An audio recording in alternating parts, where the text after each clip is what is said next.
Jadi begini Bapak Ibu sekalian, jangan bawa budayanya Arab itu ke sini.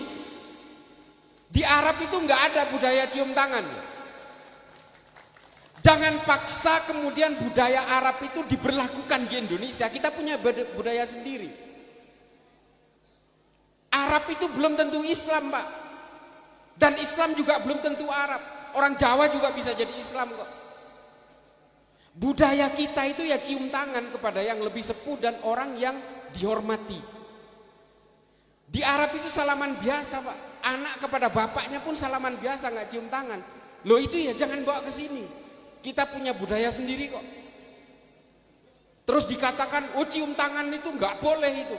Itu penghormatan yang berlebihan. Lah di Arab itu Pak, ngeplak kepala itu nggak apa-apa Pak. Tapi kalau ngeplak pantat itu baru mereka tersinggung. Lah kita kan kalau cuma dikeplak pantat apalagi sama perempuan kan suka-suka aja Pak. Tapi kalau ngeplak kepala, kehormatan kita di situ yang diuji gitu. Ya bedakan dong. Di Arab itu mereka itu kepada guru-gurunya, kepada para masyayikh jabat tangan biasa aja. Lah itu budaya mereka. Nah, hal-hal seperti itu yang harus kita ketahui Pak. Salah satu perkat NU itu adalah menghormati budaya lokal. Wali Songo juga sudah mencontohkan itu. Makanya kemudian syiar-syiar Islam itu dibudayakan lewat gamelan dan sebagainya, lewat wayang dan seterusnya.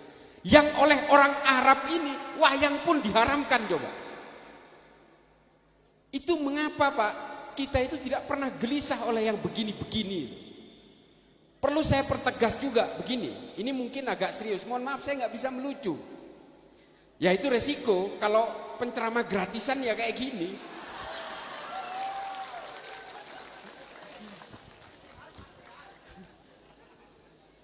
Jadi gerakan-gerakan politiknya orang Arab melawan penjajah itu yang kemudian dipaksakan ke kita. Mereka mengharamkan Pancasila. Pancasila haram. Tapi Indonesia harus berdiri di bawah khilafah. Ini kan politiknya orang Arab Pak yang dijejalkan ke kita. Mereka tidak paham sejarahnya Sohifatul Madinah. Bahwa Rasulullah itu, orang-orang yang mengharamkan Pancasila itu karena dianggap Pancasila buatan manusia, makanya haram untuk dijadikan sebagai dasar undang-undang. Rasulullah itu membuat piagam Madinah itu juga bukan berdasarkan Quran Pak, tapi dibuat berdasarkan kesepakatan dengan suku-suku dan pemeluk agama lain yang kemudian disebut dengan Sohifatul Madinah itu. Bedanya dengan Pancasila apa? Ya nggak ada bedanya. Makanya di dalam Pancasila itu bukan la ilaha illallah Muhammadur Rasulullah, bukan, tapi ketuhanan yang Maha Esa. Kenapa begitu? Karena tidak semua orang itu beragama Islam. Orang-orang yang percaya kepada Allah itu, kepada Tuhan itu bukan hanya orang beragama Islam, tapi juga pemeluk agama lain. Makanya kemudian dibuat kata-kata ketuhanan yang Maha Esa. Itu Sohifatul Madinah Pak. Rasulullah juga melakukan hal yang sama ketika di Madinah. Kenapa? Karena di Madinah itu ada orang Yahudi, ada orang Kristen, ada suku Aus, ada suku Hazrat, ada suku Quraisy dan seterusnya dan seterusnya. Ada orang Persia dan seterusnya. Kalau Nabi itu betul-betul menggunakan caranya teroris hari ini di Indonesia, maka dia akan membunuh orang Yahudi, dia akan membunuh orang Kristen, membunuh suku Aus karena Nabi ini suku Quraisy. Tapi Nabi kan tidak begitu. Semua orang yang bernaung di dalam satu negara harus dihormati semua, apapun sukunya, apapun agamanya. Kenapa? Kata Rasulullah, karena semua manusia apapun agamanya dilahirkan dengan harga diri yang sama. Kenapa kemudian agama kita berbeda-beda? Karena takdir kelahiran kita Bu. Kalau saya lahirnya dari orang tua beragama Kristen, kemungkinan besar saya Kristen. Sampean ini menjadi Islam karena lahir dari orang tua beragama Islam. Ini kita tidak berbicara tentang hidayah, tidak berbicara tentang perpindahan agama. Kita berbicara tentang takdir kelahiran dan keyakinan serta keimanan. Al-insaniyah qabla tadayyun. Orang itu menjadi manusia dulu sebelum mengenal agama. Bayi itu nggak tahu agama, Bu. Mereka kemudian mengenal agama setelah dewasa, mempelajari agama setelah dewasa. Kalau saya lahir di Manado, Bu, ini Bu ya, karena saya lahir di Madura, muka saya hitam begini, maka saya Islam NU pula. Kalau saya lahir di Manado, orang tua saya beragama Kristen, saya glowing.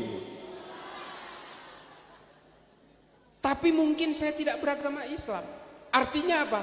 Lalu untuk apa kalau takdir-takdir kelahiran kita yang menentukan agama kita itu, sehingga kita harus gelisah oleh perbedaan agama? Gak ada. Maka Rasulullah kemudian ketika hijrah dari Mekah ke Madinah, apa yang dilakukan pertama kali? Membuat kesepakatan bahwa di antara kalian semua, apapun agamamu, apapun sukumu, kalian diciptakan oleh Tuhan yang sama. Kristen, Papua, Afrika, Eropa, Buddha, Hindu, Islam diciptakan oleh Tuhan yang sama. Qul huwallahu ahad. Allah itu hanya satu. Maka yang menciptakan manusia berbeda-beda, ya Allah juga yang menciptakan.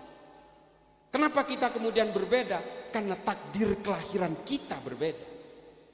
Kalau lahirnya dari orang tua di Papua, maka rambutnya keriting, kulitnya hitam, dan mungkin agamanya tidak Islam. Maka tugas kita sebagai orang Islam adalah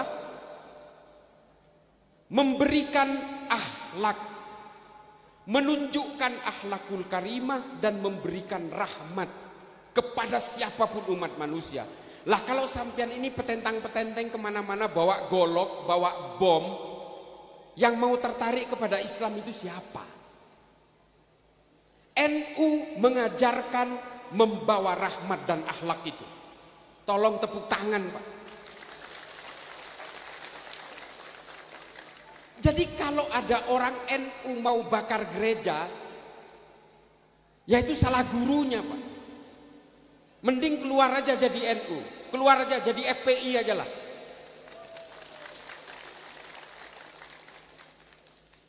NU para muassis udah jelas-jelas mengajarkan bahwa kita tidak boleh gelisah oleh perbedaan. Nah, ibu-ibu sekalian, saya punya 2 anak. Ini istri saya nih, istri saya. Saya hanya punya 1 istri dan saya tidak mau beristri lagi selain istri saya. Bapak-bapak boleh tutup telinganya, nggak apa-apa. Ini waktunya saya untuk memberikan pemahaman kepada ibu-ibu. Saya punya anak 2, satu yang paling tua perempuan, yang kedua laki-laki. Anak saya yang nomor 1 ini S2 di Skotlandia. Sama seperti adik-adik yang muda-muda dan ibu-ibu pakai hijab juga. Dia S1-nya di UI, S2-nya di Scotland, di Edinburgh University namanya. Yang kedua anak saya laki-laki kuliah di Malaysia sekarang. Nah, ibu-ibu sekalian, ibu-ibu hari ini nggak apa-apa ya Gus Ulil, ini Gus Ulil ini jagoan saya di Batsul Masail tentang produk-produk fikih dan pembahasan usul fikih. Hari ini ibu-ibu dan kalangan perempuan ini sebenarnya sedang menjalankan produk-produk hukum Islam yang dirembukkan oleh laki-laki, dipaksa untuk diberlakukan oleh laki-laki, dan semuanya menguntungkan laki-laki. Jadi ibu-ibu ini sekarang hukum Islam, hukum fikih yang mengikat ibu-ibu ini sebenarnya produknya buaya-buaya darat semua. Kalau kamu tidak setuju suamimu kawin lagi, kamu akan masuk neraka. Buaya darat ini. Sing lanang menang oh. Kenapa bisa terjadi begitu? tidak ada perwakilan dari kalangan perempuan ketika merumuskan hukum itu. Tidak ada ahli fikih dari kalangan perempuan yang mau berdebat dengan laki-laki. Nah, ini pentingnya keilmuan bagi ibu-ibu sekalian. Kalau punya anak perempuan, dorong Bu untuk menuntut ilmu sejauh mungkin, sedalam mungkin. Ciptakan produk ahli fikih perempuan. Saya makanya minta ke Gus Ulil, tolong bikin Batsul Masail khusus untuk fikih perempuan. Wah, udah dibikin berkali-kali. Udah dibikin. Nah, ini saya pikir ini kobongan, bukan nih. Maaf. Kabut ya. Jadi ibu-ibu sekalian, termasuk bapak-bapak, kalau punya anak, Bapak Ibu sekalian, kalau mereka masih getol untuk menuntut ilmu, dorong. Kalau memang dia itu, ya mohon maaf, kalau memang belum punya niat untuk menikah, dorong. Meskipun pada akhirnya nanti harus dinikahkan. Karena kalau tidak ada perwakilan dari kalangan perempuan ini yang mewakili kepentingan perempuan. Sehingga apa? Sampean jadi korban produk-produk fikih yang dirembukan oleh laki-laki dan menguntungkan laki-laki. Karena begini, menjadi perempuan atau laki-laki itu kan bukan kehendak kita, Bu. Itu kehendak Allah. Maka tidak boleh ada diskriminasi atas nama Tuhan. Tidak boleh. Perempuan atau laki-laki punya hak yang sama. Meskipun secara fitrah sampean harus menutup aurat segala macam, itu harus. Kalau sampean nggak nutup aurat, apalagi cuma pakai celana dalam di jalanan, ya jangan Bu. Itu sudah fitrahnya. Karena setiap jengkal kulit yang sangat sensitif itu diatur oleh hukum agama. Karena apa? Itu bahaya untuk peradaban manusia. Dan itu ditentukan. Jadi Bapak Ibu sekalian, tolong dorong putra-putrane dan putrine panjenengan sedoyo untuk menuntut ilmu. Ini penting Pak. Jangan hanya sekedar NU, hubul waton minal iman. Jangan Pak. Ilmu itu penting. Percuma kita punya ayat pertama yang namanya Iqra itu. Kalau tidak belajar.